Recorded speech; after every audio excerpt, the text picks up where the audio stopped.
সুসাহিত্যের রণাঙ্গন সুসারের সম্মানিত উপদেষ্টা জনাব মুস্তাফিজুর মুস্তাফ। আহমদ ভাই সিঙ্গেল লাগাই দাও।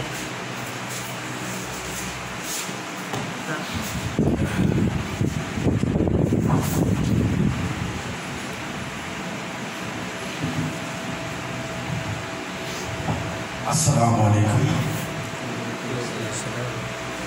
সুসাহিত্য রণাঙ্গন অর্থাৎ সুসারের আয়োজনে আজকে এই সুন্দর অনুষ্ঠানে উপস্থিত রয়েছেন অর্থ সংগঠনের সম্মানিত সভাপতি, উপস্থিত রয়েছেন অর্থ সংগঠনের বিভিন্ন শ্রেণী পেশার সদস্যবৃন্দ, উপস্থিত রয়েছেন বিভিন্ন এলাকা থেকে আগত আমার প্রিয় ভাইরা। সবার প্রতি আমার সালাম ও শুভেচ্ছা। আমরা খুব সুন্দর সারগর্ভ বক্তব্য শুনছিলাম। আমি প্রথমে দুঃখ প্রকাশ করছি, আমার শারীরিক অবস্থা ভালো না, অসুস্থ, এই জন্য আগেই আমি চেয়ে নিয়েছি বক্তব্য দেওয়ার জন্য। আজকে যে আয়োজন, এটা সুসাহিত্য রণাঙ্গনের একটা অন্যতম কাজ। আমি সংগঠনের সূচনা লগ্ন থেকে ছিলাম, আছি, ইনশাআল্লাহ থাকবো। I'm a student of general line, but I like you. আমি সাধারণ লাইনের একজন স্টুডেন্ট, কিন্তু আপনাদের দেখলে খুব ভালো লাগে। এই জন্য আপনাদের সাথে পথ চলা, আপনাদের সাথে চলার চেষ্টা করা। আসলে অনেক গুণীজন রয়েছে। আমার পাশে এক ভাই হাসান ভাই, যদিও বয়স কম, অনেক ভালো লেখক। আপনাদের মধ্যে অনেক আছেন যারা অনেক লেখালেখি করেন। আসলে আমি একজন অডিয়েন্সের মতো, আমি পাঠক। আমাকে আপনি একজন ভালো পাঠক মনে করতে পারেন।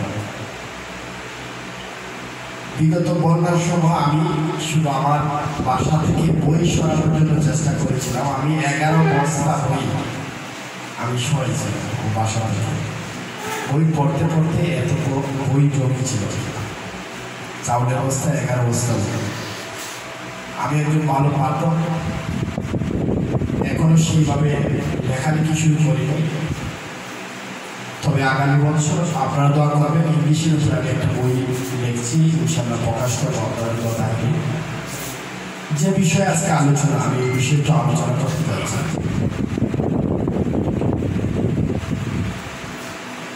আমরা কথায় কথায় বলি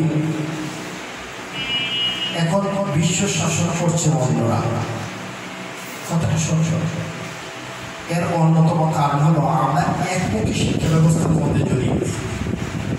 কয়েকদিন আগে ফেসবুকের মধ্যে দেখলাম একজন হুজুরে চামড়ার জুতা বিক্রি করে, নিজে কাল চামড়া ক্রয় করে, এটা জুতা।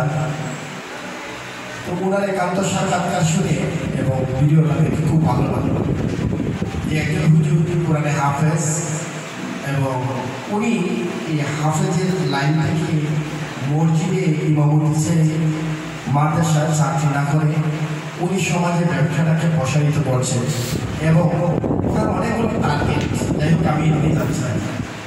একটু আগে বক্তব্য শুনেছি যে হুজুররা শুধু মসজিদ মাদ্রাসা থাকবে কেন, বরং আপনারাই সবচেয়ে শ্রেষ্ঠ সন্তান। কেন জানেন? আপনারা একদম ধর্মীয় মেন্টালিটি নিয়ে একটা সমস্যার সমাধান করতে পারবেন, যেটা সাধারণ একজন মানুষের পক্ষে সম্ভব না। আপনি যদি একজন অফিসার পদে যান, আপনি এই চেয়ার থেকে যে সেবাটা দিবেন আর কেউ দিতে পারবেন, কারণ যার মৃত্যুর পরে হিসাব দিতে হবে, এই বইটা আছে, সে অন্তত পক্ষে ডাকাতি করতে পারবে। আপনি যদি মেম্বার হন, আমার মনে হয় না কাবি কার সাল আপনি চুরি করে খাবেন, কারণ আপনার ধর্মীয় জ্ঞান আছে, আপনি ইচ্ছে করলেই খারাপ কাজ করতে পারবেন। আপনি যদি চেয়ারম্যান হন, তাহলে নারী নির্যাতন আপনার হাত ধরে হবে। আপনি যদি একজন ব্যবসায়ী হন, তাহলে এক্সপ্রেস চলে গেছে এইরকম পণ্যটা একজন কাস্টমারকে দিবেন।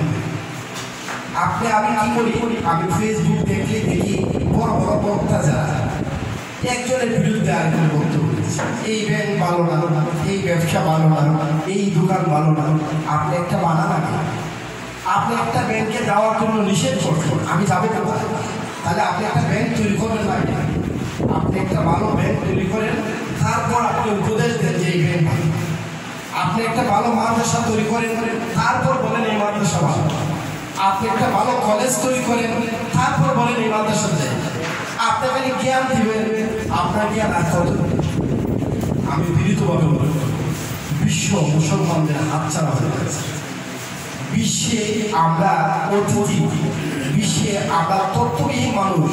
আমরা মনে করি আমরাই সবচেয়ে সেরা, আমরা মনে করি আমরাই সবচেয়ে ভালো বুঝি, আমরা মনে করি আমরা ঠিক জ্ঞানী আর কেউ নাই।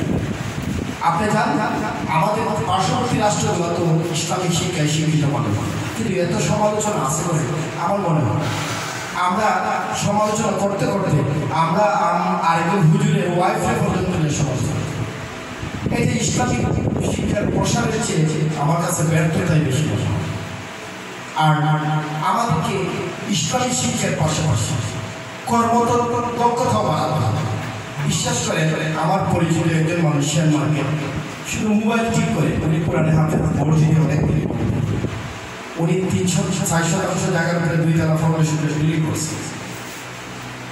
উনি 5 ওয়াক্ত নামাজ পড়ে না এমন না, অবশ্যই পড়ে, কিন্তু কর্মদক্ষতা ওনাকে কোথায় নিয়ে গেছে?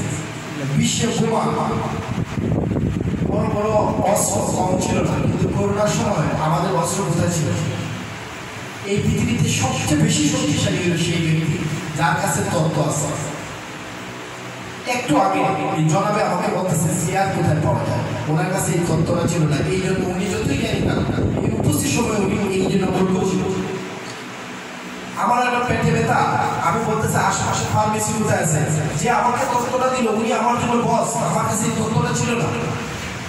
করোনার টিকা দিয়ে ওই জিনিসটাই যে তৈরি করা হয়েছে, যে জানে সে বস, আমরা যারা জানি না তারা বোকা ছিলাম। তো পৃথিবীতে যার কাছে বেশি তত্ত্ব আছে সেই বেশি শক্তিশালী। এটা হতে পারে ইসলামিক শিক্ষায় শিক্ষিত, হতে পারে জেনারেল শিক্ষায় শিক্ষিত, হতে পারে আরো বড় আদার্স শিক্ষায় শিক্ষিত। কারণ তার সময় জ্ঞান মানুষের পজিটিভ আসবে বলা যায়। কিছুদিন আগে দেখলাম একটা ছেলে কোরআনে হাফেজ টিকটক বানায়, তো এত কোরআনে হাফেজ ছিল, এই লাইনে গেল সৃষ্টিকর্তা কারে কিভাবে বড় করবে, কারে কিভাবে নিবে, সৃষ্টিকর্তাই ভালো জানে। তবে হ্যাঁ, যে কথা বলতেছি, একটা প্ল্যাটফর্ম তৈরি করতে হবে। সাহিত্য এমনি আসে, আমার ছেলে, আপনার ছেলে, আমার ভাই, আপনার ভাই কি বলছে? আপনি এই উপজেলায় অনেক শিক্ষক মানে প্রতিষ্ঠান আছে, প্রাইমারি স্কুল আছে, যারা মুসলমান শিক্ষক। আপনার ছেলে হয়তো বা এই আদার নমস্কার দিয়ে বড় হচ্ছে। তাহলে আপনি যদি শিক্ষক না হন, এ সালাম দেওয়ার সঙ্গে ঢুকতে পারি। আপনি যদি শিক্ষক না হয়ে জ্ঞান দেবেন, তাহলে এই যে জায়গাটা কে ফেলা ফেলা। আপনাকে ইসলামিক শিক্ষা প্রসার করার জন্য আপনাকে শুধু প্রসারই চিন্তা করতে হবে। ইউ ক্যান উইন নামে একটা বই আছে, এই বইয়ের প্রথম পৃষ্ঠায় লেখক শিক্ষকেরা এটার মধ্যে বলছে, যারা সফল হয় তারাও কাজ করে, যারা ব্যর্থ হয় তারাও কাজ করে, কিন্তু যারা সফল হয় তারা পরিকল্পিত কাজ করে, আর যারা ব্যর্থ হয় তারা আন্ত কাজ করে। আপনি সিদ্ধান্ত নিলেন আজকে মাছ ধরবেন, সুরমা নদী শুকাশি এটাকে আদৌ মাছ ধরা হবে? কাজ তো ঠিকই করছে, এত পরিকল্পিত কাজ করছে। আমি সুসাহিত্যকে বলবো, আপনারা একটা পেজ রয়েছে, আপনারা যারা যারা এই সাহিত্যের রস আস্বাদন করতে চান, যারা সাহিত্য নিয়ে আলোচনা করবে, যারা সাহিত্য নিয়ে পাবে, তাদেরকে আপনারা বিভিন্নভাবে এইরকম অনুষ্ঠানের মাধ্যমে অনুপ্রেরণা দেবেন। এবং আপনারা মাসিক না পারে দ্বৈমাসিক হলেও একটা ম্যাগাজিনের ব্যবস্থা আছে। আমরা যেহেতু আছি, আমরা সহযোগিতা করব, এবং যারা এই বিষয়ে বিজ্ঞ তাদের পরামর্শ নিয়ে করলে আপনি অনেক উপকার। আর আমি বিনীতভাবে বলতে পারব, পৃথিবীতে চলতে গেলে অর্থনৈতিক স্বাবলম্বতা খুব বেশি প্রয়োজন। এই যে বারবার ওনার কথাটা আসা, উনি একটা ম্যাগাজিন তৈরি করেন বিগত 3-4 বছর ধরে, জাগ্রত করতে। এটা প্রথম যখন আমরা বের করেছিলাম এয়ারফোর্স সাইজে আমরা 1000 কপি বের করেছিলাম। যখন টাকা বেশি লাগে কিন্তু বিক্রয়ের পরিমাণটা কম। তখন আমরা সাইজ শুরু করি, যখন আরও টাকা বেশি লাগে তখন আমরা পেজ একটু দুর্বল নিয়ে আসি, যখন আরও টাকা বেশি লাগে এখন আমরা মাসিক পাই না। তাহলে পৃথিবীতে যদি আপনি ভালো কাজ করতে চান টাকার প্রয়োজন আছে। আমার পেটে খিদা, আপনি আমার মাথায় হাত বুলাইয়া দর করে দেবেন, আমার পেটের খিদা নিবারণ হবে। তখন আপনার পকেটে 5 টাকা থাকতে হবে এবং বলতে হবে ভাই আমার কাছে 5 টাকা আছে, আপনি কিছু খান। তখন আমার পেটের খিদা নিবারণ হবে। তো পৃথিবীতে ভালো হতে হলো না, এতে আমরা চাই সুসাহিত্য বিনোদনের মাধ্যমে বিভিন্ন কারিগরি প্রশিক্ষণের ব্যবস্থা করা। আমি লন্ডনে জবরুল ভাইয়ের সাথে কথা বলেছিলাম যে উনি লন্ডন থেকে অর্থ দিবে, আপনারা মোবাইল ঠিক করার প্রশিক্ষণ, আপনারা কারিগরি দক্ষতা এসি ঠিক করার প্রশিক্ষণ, আপনি ইলেকট্রিক্যাল কাজের প্রশিক্ষণ। আপনি যদি এই কাজগুলো জানেন আপনার টাকা অনেক হবে, শেষ হয়ে যাবে। আর বাসায় বসে বসে হবে না, পরিবর্তন আসবে না ভাই। একটা মিসাইলে প্রোটেক্ট করতে গিয়ে, একটা মিসাইল প্রোটেক্ট করতে গিয়ে বাংলাদেশি টাকা 60 লক্ষ টাকা লাগে ইসরায়েল, আর একটা মিসাইল বানাইতে গিয়ে বাংলাদেশি টাকা 3 লক্ষ টাকা। এখন আপনার যদি টাকা না থাকে, আপনার যদি টাকা না থাকে আপনি মিসাইল বানাইবেন কীভাবে আর প্রোটেক্ট করবেন? আমি অনুরোধ করবো, আমি মনে বক্তব্য বেশি বলছি, আমি অনুরোধ করবো অর্থনৈতিক স্বাবলম্বী হতে হবে। আপনারা দ্বারা মাদ্রাসা তৈরি হোক, কিন্ডারগার্টেন স্কুল তৈরি হোক, আপনাদের দ্বারা স্কুলের মাদ্রাসা তৈরি হোক, যাতে আমার বাচ্চাদের ভর্তি করে শুরু করে থাকে। কারণ আপনি তো এই পরিবেশ তৈরি করতে পারতেছেন, যার কারণে আমরা শুধু সেমিনার করতে পারবো।